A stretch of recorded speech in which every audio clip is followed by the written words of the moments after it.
ગુજરાત ગૌણ સેવા પસંદગી મંડળે ભરતીની જાહેરાત કરી છે। આરોગ્ય અને પરિવાર કલ્યાણ હસ્તકના ખાતાના વડાની ભરતી પ્રક્રિયા કરવામાં આવી। અધિક નિયામક તબીબી શિક્ષણ અને સંશોધન વિભાગની 17 જગ્યાઓ પરની ભરતી કરવામાં આવી છે।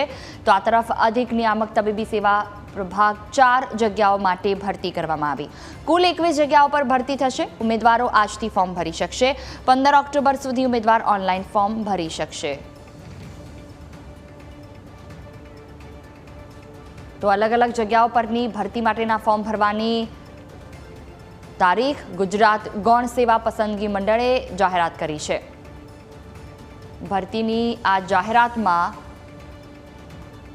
અલગ અલગ વિભાગના ભરતીના ફોર્મ માટે આજથી શરૂઆત થશે। તો 15 ઓક્ટોબર સુધી ફોર્મ ભરી શકાશે, જેમાં 17 જગ્યાઓ પર ભરતી કરવામાં આવશે। અધિક નિયામક તબીબી સેવામાં 4 જગ્યાઓ માટેની ભરતી કરવામાં આવશે। કુલ 21 જગ્યાઓ છે કે જેના ઉપરની આ ભરતી પ્રક્રિયા હાથ ધરવામાં આવશે।